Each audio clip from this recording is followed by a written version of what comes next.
Assalamualaikum warahmatullahi wabarakatuh. Hamdan bila ghayah wa syukran bila nihayah. Asyhadu an la ilaha illallah wa asyhadu anna Muhammadan abduhu wa rasuluh la nabiyya ba'dah. Allahumma salli ala sayyidina Muhammad wa ala ali sayyidina Muhammad.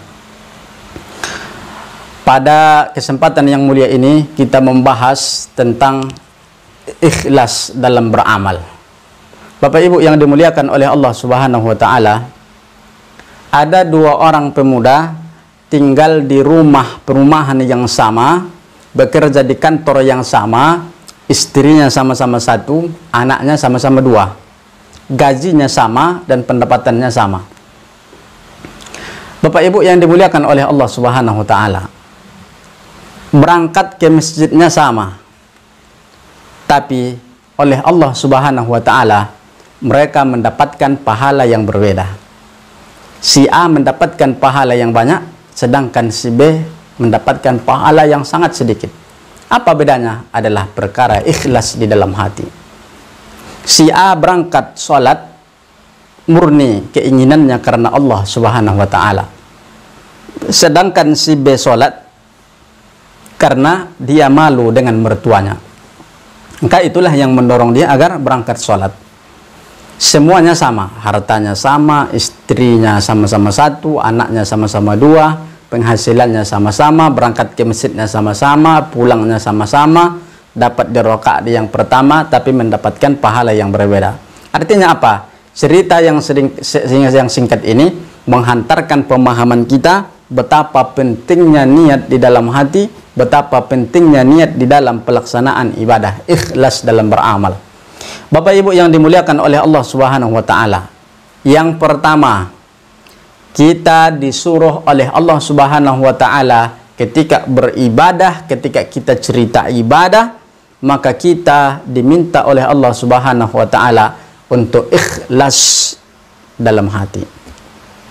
Di dalam surah Al-Bayyinah Allah mengingatkan kita, wa ma umiru illa liya'budullaha mukhlishina lahuddin.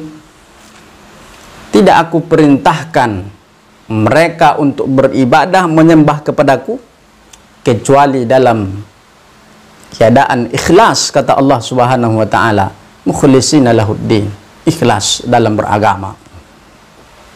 Maka yang pertama, kita harus memiliki rasa keikhlasan dalam hati ketika beribadah kepada Allah Subhanahu wa taala. Yang kedua, dalam pandangan Islam, segala sesuatu itu dilihat daripada niatnya. Nabi Shallallahu alaihi wasallam bersabda, innamal a'malu binniyat. Sesungguhnya amal itu disertai atau tergantung kepada niatnya. Ada orang yang mencuci muka, kemudian dia cuci tangan, kemudian dia basuh kepalanya, kemudian dia basuh telinganya, basuh kakinya. Tapi dia tidak berniat untuk wudhu. Apakah dia masuk ke dalam wudhu? Tidak. Kenapa? Niat tak ada.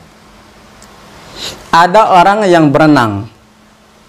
Orang yang berenang, kemudian dicucinya semua anggota wudhunya.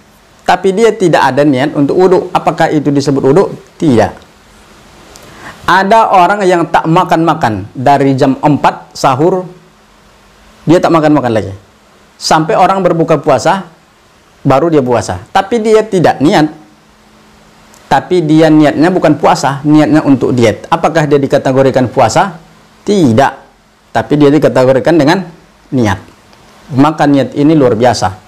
Siapa yang mengetahui niat kita? Kita dan Allah Subhanahu wa taala. Orang lain tak tahu. Nampaknya kita ikut dalam acara, tapi niat kita tak ada ikut dalam acara itu. Bapak Ibu yang dimuliakan oleh Allah Subhanahu wa taala, al-farqu bainal ibadah, maka perbedaan antara ibadah dengan pekerjaan biasa adalah niatnya.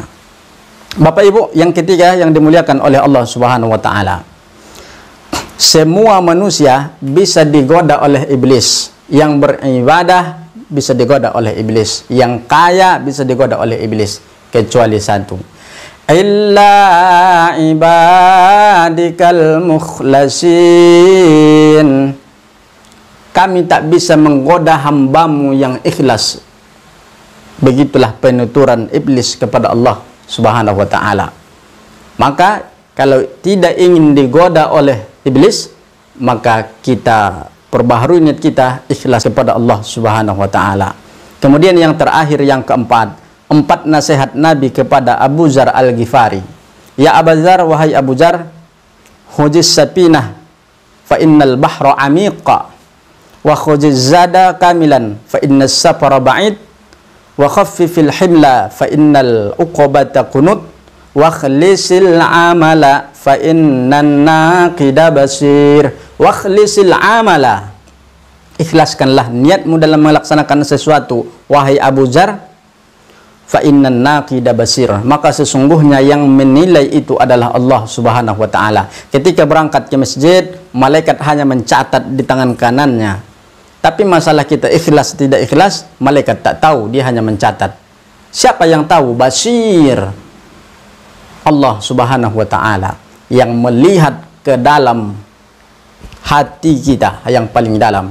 Maka ikhlas dalam beramal, karena yang menilai kita bukan malaikat, yang menilai kita bukan hanya asesor, tapi yang menilai kita adalah Allah Subhanahu wa ta'ala. Semoga amal yang sudah kita lakukan dinilai hati kita ikhlas oleh Allah, amal yang sedang kita lakukan ikhlas karena Allah, dan amal yang akan kita lakukan ikhlas karena Allah Subhanahu wa ta'ala. Semoga diijabah, amin ya rabbal alamin. Wallahul muwaffiq ila aqwamit thoriq. Assalamualaikum warahmatullahi wabarakatuh.